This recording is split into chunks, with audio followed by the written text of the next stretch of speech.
मोर्चा काढण्याचं कारण एक आहे की साहेब, आमचे जे जमात आहे आदिवासी कोळी, महादेव, मल्हार, ढोल, टोकरे, कोळी, याच्यामध्ये आतापर्यंत त्यांनी टीएसपी आणि ओटीएसपी असे दोन भाग केले होते. अनुसूचित क्षेत्र आणि अनुसूचित क्षेत्राच्या बाहेरचे विभाग असं केलं होतं. परंतु 1956 ते 1976 पर्यंत हे असं होतं. परंतु 1976 ला परत क्षेत्रबंधन उठवल्यानंतर उर्वरित विस्तारित क्षेत्रामध्ये ओटीएसपी मधील सर्व आदिवासी कोळी, महादेव, मल्हार, ढोल, टोकरे, कोळी हे निष्पन्न झालं म्हणून क्षेत्रबंधन उठवलं. त्यामुळे 1976 पासून आतापर्यंत आम्हाला जातीचा दाखला, जात वैधता प्रमाणपत्र सर्वांना सुलभतेने मिळायला पाहिजे होतं. परंतु आणखीनही आमच्यावर 50 वर्षापासून अन्याय होत आहे. आमची लोकसंख्या धरून विस्तारित क्षेत्रातील ओटीएसपी क्षेत्रातील लोकसंख्या धरून त्या लोकसंख्येवर आता 24 आमदार आणि 4 खासदार निवडून येत आहेत.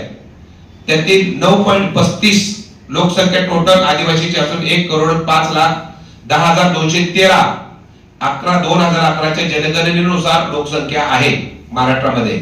आणि त्यातील जवळजवळ ओटीएसपी क्षेत्रातील आम्ही 63 लाख लोक आहोत की जे आजपर्यंत जातीचा दाखला आणि जात वैधता प्रमाणपत्रापासून वंचित आहोत.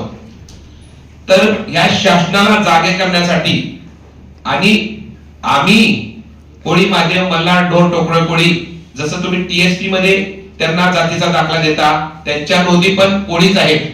टीएसपी क्षेत्रातील म्हणजे अनुसूचित क्षेत्रातील कोळी बांधवांच्या नोंदी आहेत त्या पण कोळीच आहेत. आणि आम्ही विस्तारित क्षेत्रातील जी कोळी बांधव आहेत त्यांच्या पण 1950च्या अगोदरच्या नोंदी कोळीच आहेत. म्हणजे दोन्हीकडे त्यांच्या पण नोंदी कोळी आहेत 1950च्या अगोदरच्या, आमच्या पण नोंदी कोळीच आहेत.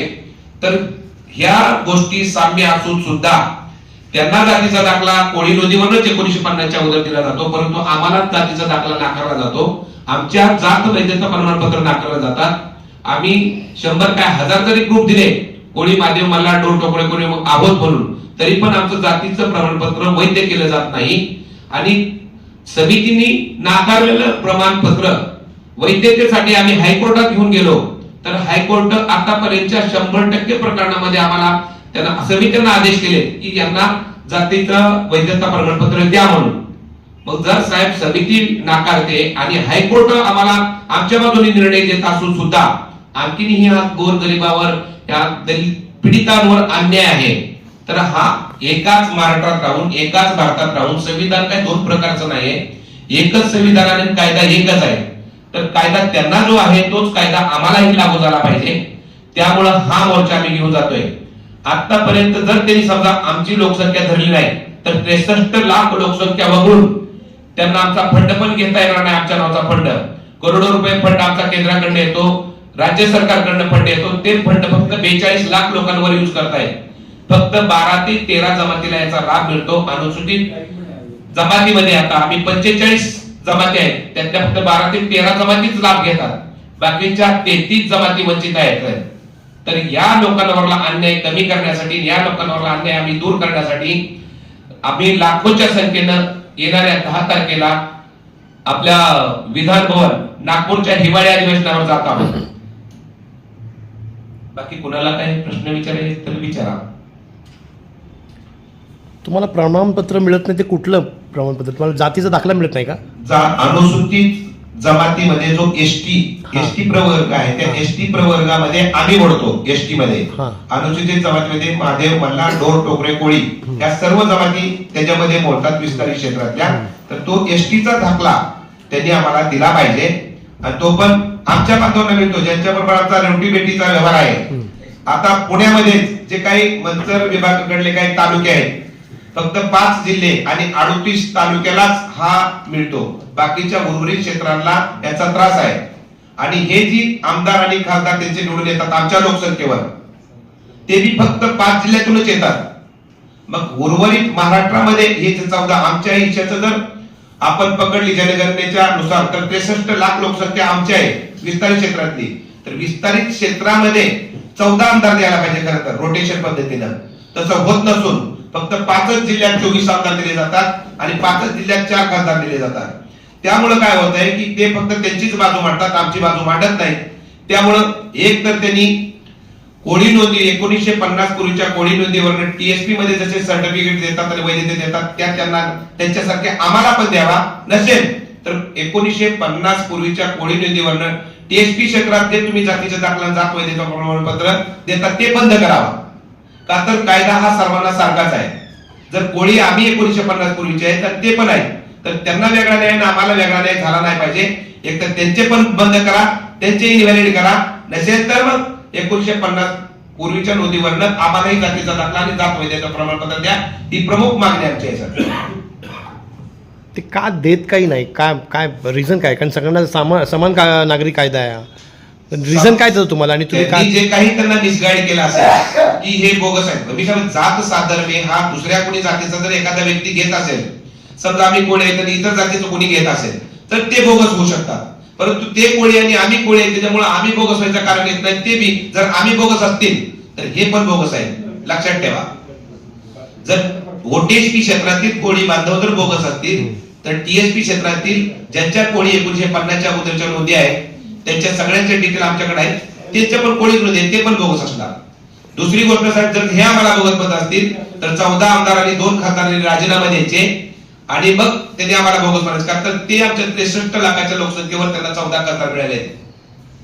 तर हा आमचा एकच त्यांना बोलण्याचा उद्देश आहे की ते 1950च्या अगोदरच्या कोळी नोंदीवरनं त्यांना मिळतं तसं आम्हाला पण मिळालं पाहिजे. ते कोळी आपण म्हणतो दर्यावरचे कोळी, हे कोळी वेगळे? हा, दर्यावरचे कोळी वेगळे आहेत, ते एसबीसी मध्ये येतात. काय एसबीसी मध्ये येतात, एसबीसी मध्ये येतात. अच्छा, हा. म्हणजे कोस्टल एरिया जो आहे तो Okay. माधुरी पाटीलच्या प्रकरणामुळे टेक्निकल बाबीने त्यांनी तो कोस्टल एरियामध्ये 3,500 लोकसंख्या त्यांनी दाखवली होती. अच्छा. 3,500 ती त्या समुद्र किनाऱ्याची दाखवली. मच्छीमार कोळी आले, त्याच्यात सोनकोळे आले, मांगेला, कारवा, खारी वगैरे आले प्रकार त्यातले आले. परंतु ते एसबीसी साठी दाखवलं होतं सर. त्यामुळं आम्हाला त्यातून त्यांनी सफर केलं नाही पाहिजे. आम्ही ही विस्तारित क्षेत्रातील सर्व कोळी बांधव आहोत आणि सर्वांच्या कोळी 1950च्या अगोदरच्या कोळीच नोंदी आहेत त्यांच्यासारख्याच टीएसपी क्षेत्रात. त्यामुळे तो आम्हाला लागू असला पाहिजे. आणि विशेष म्हणजे सर 1901 ते 1941 पर्यंत तत्कालीन इंग्रज सरकारचे आदेश होते की मेन जात तुम्ही मेन्शन करा. त्यामुळे त्यावेळेस सगळ्यांच्या नोंदी कोळी झाले, त्यांच्या झाले तसे आमच्या पण झालेले आहेत. आणि तो जनगणना आयोगाचा आदेश आहे. जनगणना आयोगाच्या आदेशानंच या 1901 ते 1941 आपण स्वातंत्र्यपूर्व काळातील नोंदी आहेत. त्यामुळं आता त्यांनी असं म्हणू शकत नाही त्यांच्या नोंदी पण त्याच्यात लागले तर आमच्या पण नोंदी नाही. त्याच्यानंतर कोळी मादेव मल्हार डोर टोकले कोळी असं लिहिण्याचा प्रश्न झाला नाही. जर जनगणना आयोगानं जर त्यावेळेस त्यांना आदेश केला असेल तर सगळ्यांच्या नोंदी कोळीच झालेल्या आहेत 1901 ते 1941 पर्यंतच्या. तुमच्यामध्ये कोणी असा नेता नाही का झाला, म्हणजे तुमच्यातल्या असतील ना नेते काही जे आमदार खासदार असतील असं काही? आमच्याकडे आतापर्यंत त्यांनी आरक्षणच दिलं नाही. फक्त 5 जिल्ह्यापुरतं मर्यादित आरक्षण चालतंय. मग तेच तर बोलतो तुम्हाला की हे आरक्षण रोटेशन पद्धतीनं आलं पाहिजे आमच्याकडे पण. ओटीएसपी क्षेत्रात इतर जिल्ह्यात 5 जिल्हे सोडून आणि 38 तालुके सोडून आरक्षण नाही बाहेर.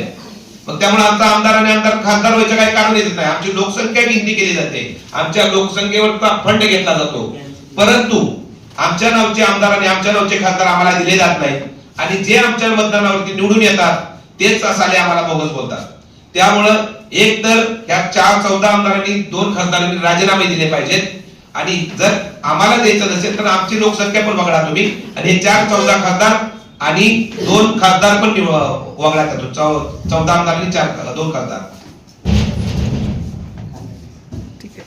मला असं वाटतं हे दादा कोंडके तुमच्या समाजातले, कोळी समाजातले? होय, बरोबर आहे ना? बरोबर आहे.